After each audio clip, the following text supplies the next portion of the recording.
Hello. Okay, we're going to try this one more time. I've made a couple changes this time so that um, maybe this whole experience will be a little bit better.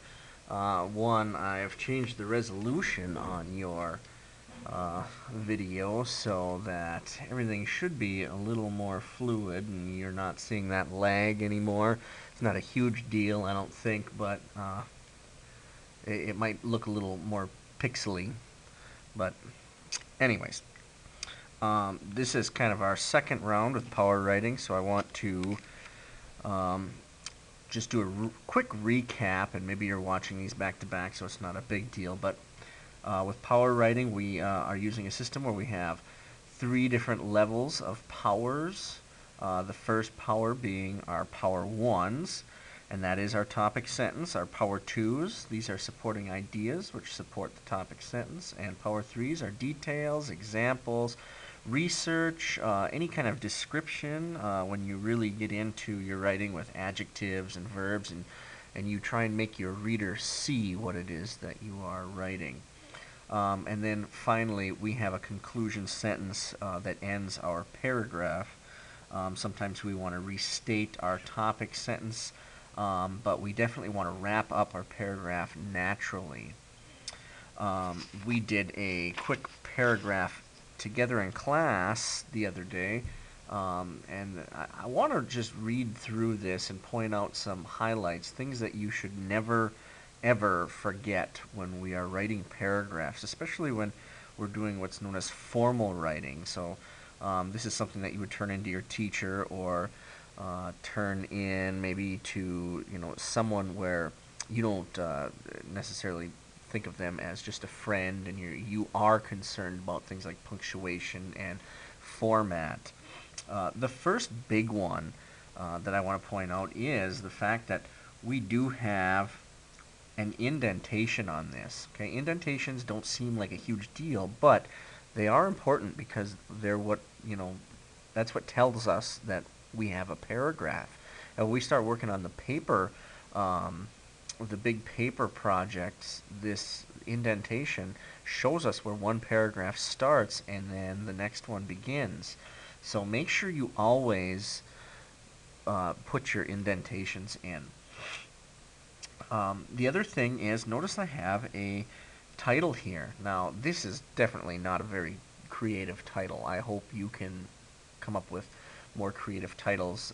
And since we're going to do this paragraph over here in this video, uh, maybe we'll come up with something better. But at least have a title, because it's the first thing the reader's eyes kind of go to when they first look at the paper. It gives us clues as to what the paper is about. It shouldn't really be anything silly.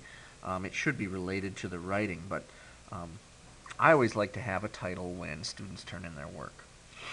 I'm going to read through this paragraph just out loud, which is something I always tell students to do. Make sure you reread your work, not just because you might go back and find your conventions, issues, missing periods or commas. That's very, very important, but also because you can hear the kind of flow and the smoothness and transitions from idea to idea when you reread something, especially out loud. And you can really hear where the weaknesses are as well. So, ours says, fall is the greatest season in the Upper Peninsula. Bird hunting is a great example of fall's opportunities. For example, when I see that ruffed grouse in the woods, my heart begins to beat faster and faster. I really get excited. Fall really rocks my socks. Okay? So we have, I wouldn't say a quality paragraph, but we have a quality beginning to a paragraph. And what this whole lesson is going to be about is editing. Writing is what we refer to as a process. It's not something that you can just throw down right off the bat, and not even the greatest writers in the world can do that at their level, and it's perfect the first time. You have to go back and reread and make little corrections. One of the easiest corrections to make is looking at your verbs and your adjectives and deciding which ones are weak and which ones are can be strengthened. One of the most common verbs that isn't really a strong verb is that word is, or was, or are. Those are our linking verbs, and while we have to have linking verbs, they don't make for really good writing verbs. So, first of all, our Power 1 here, our topic sentence, has a linking verb in it. And this is the first sentence which guides our entire paragraph. That's a great spot to start and make sure that, if we zoom in, this should really be a strong sentence.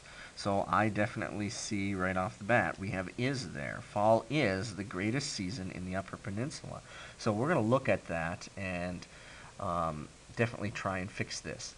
Bird hunting is, okay, I can see some repetitive things going on here. Sometimes in writing, repetition is good, but in other times there's no variety. So you want to make sure that you change there as well, and give the reader something more interesting. For example, I think I mentioned in the last video, this is what we call a transition. I do like that. I'm glad it's there, so we're going to leave that. And also, I want to point out that the comma is here because when you read this, for example, you do pause. Okay, watch for those commas wherever you have natural pauses. For example, when I see that ruffed grouse in the woods, my heart begins to beat faster and faster. Okay, this is an example of a Power 3, which is where we're putting in those details and description. And since this is really where we're trying to zoom in and show our readers a picture, I want to focus more on the adjectives in this sentence. Have I provided them, the readers, with enough description so they can actually start to picture what's going on? And so I'm going to look for some nouns in this sentence. I is a pronoun, but the one I'm really interested in is ruffed grouse. And then also the woods. We could focus on heart, but the heart is kind of described already because we're telling the reader that it's beating faster and faster. And that's something that they've probably experienced at some point in their lives, so they've already got that a little description there. So I'm going to really focus on ruffed grouse and woods. Put little stars there and we'll come back to fix that. I really get excited. Okay, I'm also going to put a star by excited because, that's not a bad word, but I think we can do a little bit better.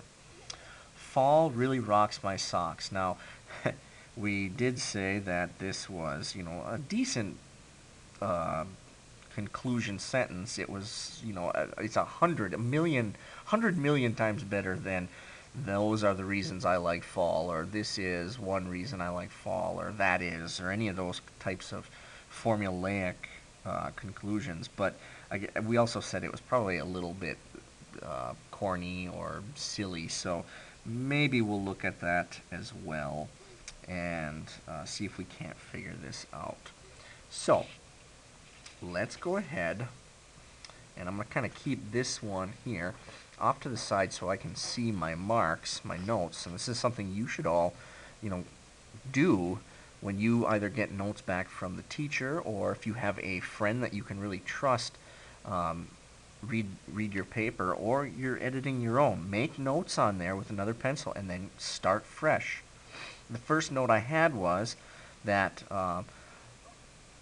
fall is the greatest season in the Upper Peninsula. That's our topic sentence. How can we do that so that it's more exciting? Well, is our verb in that one, so we need a really strong action verb, something that shows us what's going on, provides some excitement and fun in the writing.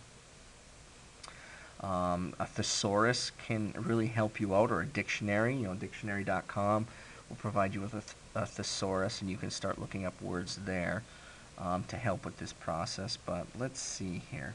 How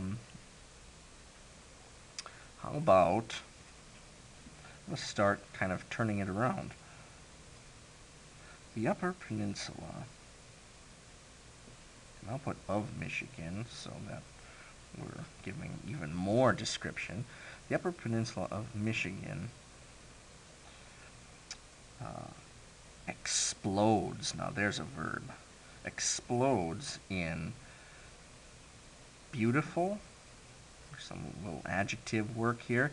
explodes in beautiful color. And how about smells, if we're dealing with the senses here? The Upper Peninsula of Michigan explodes in beautiful colors and smells in, what's a good month for fall? Probably September. In September, making fall, or if you prefer autumn, you can go with autumn, making fall the we'll just stick with best season, if we're going to be comparing later, the best season of all, period.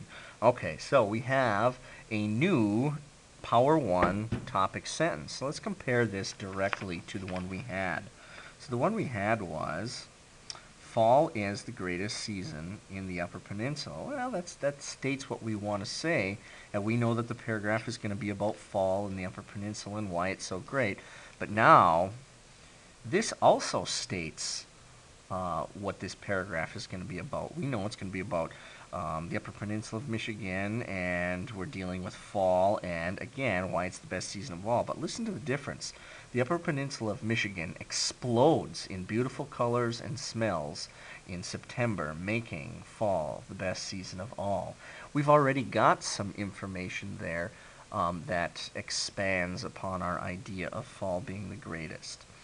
One thing we didn't talk about in the first draft, but we have mentioned in class, is this term called transitions. And a transition, by definition, smooths out our writing. So you'll get the idea here, and you should remember this from class. I'm going to use a very basic stock transition. First of all, and again, there's a comma here because there's a pause. First of all, now when the reader reads that, all of a sudden they can hear, okay, we're going to go into an idea. Okay, so I want to talk about fall being the greatest season of all, and it has to support that topic sentence. First of all, I'm going to give some specific concrete nouns. The maple trees, okay, those are trees that people already know about, you know, especially if they're from this area, that they can picture in their mind. If you just say trees, they might be picturing all kinds of different trees. We're going to be specific. The maple trees turn to a bright, okay, and I'm trying to add in as much description as I can, to a bright, beautiful red or orange, period. Okay, that could be a power 2 now. Okay, so we've got our power 1. This could be our power 2. If I want to go beyond this and offer a power 3, how could we talk about the maple trees turning to bright red or orange? Well, we could provide a story dealing with this. You know, I'm going to draw from personal experience here. And I'm going to go with that for example transition again. For example, when I was a child,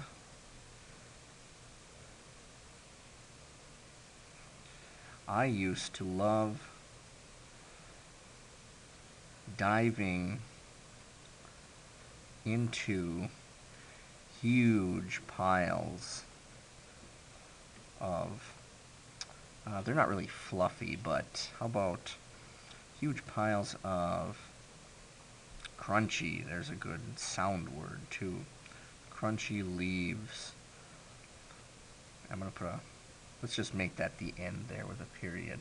Okay, so there's a power 3 that I've provided, which talks a little bit more about the power 2 that I added. Now let's just go ahead and offer one more power 2 to go back and support why fall is so great.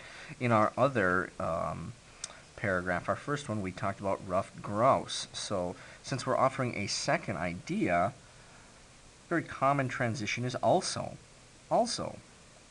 And you know, if you're having trouble with transitions, just think about how you would talk during a conversation with a friend. Also, another idea or another reason fall is so great or amazing, so amazing, is that bird hunt takes place. Okay, and I can tell already that I'm not crazy about that sentence. But again, I'm just drafting. Nothing is final until I decide that my edits are done. Also, another reason fall is so amazing is that bird hunting takes place. So that's another power 2, which goes back and describes fall in the Upper Peninsula. So if I want to say something else about this power 2 and make another power 3 here, let's see, what can I talk about? Bird hunting. Well, I'm going to give another personal story. I love getting up early in the morning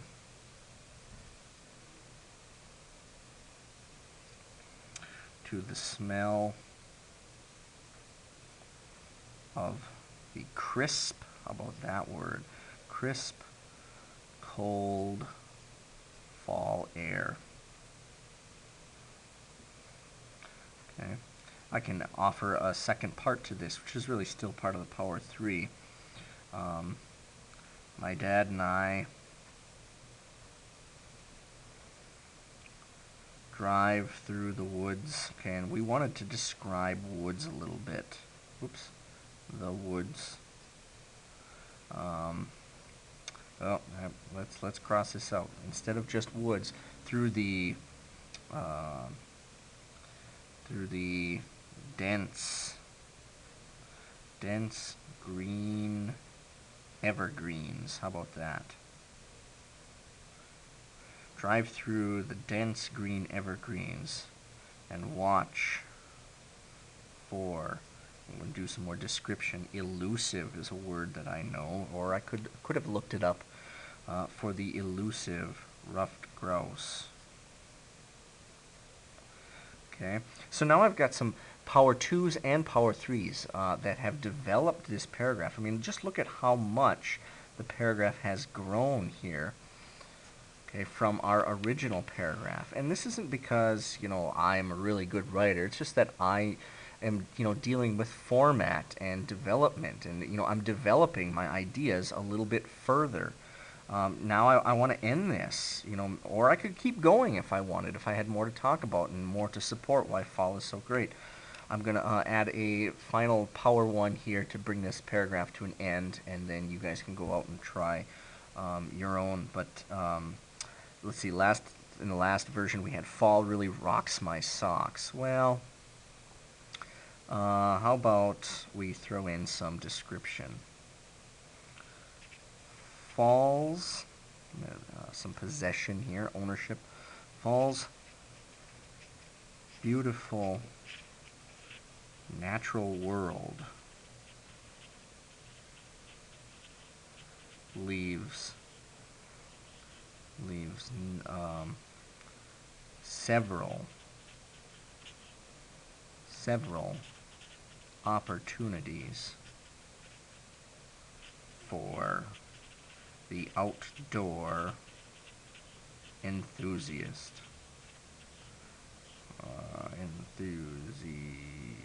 Is it A or E? Enthusiast. I don't know. It kind of looks like both. You'll have to check me on that one. Okay. But again, if you don't know, look it up. So, there is our new paragraph. Here is the old one. Which one's better? This one definitely, right? And since you all have Chromebooks, you can go out there and type this up so it's really nice and neat. We can create a title that really fits this.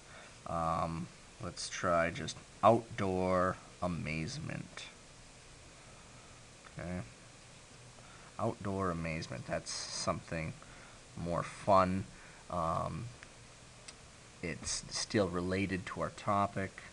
And, that is a quality power 1, 2, 3, 2, 3, 1 paragraph.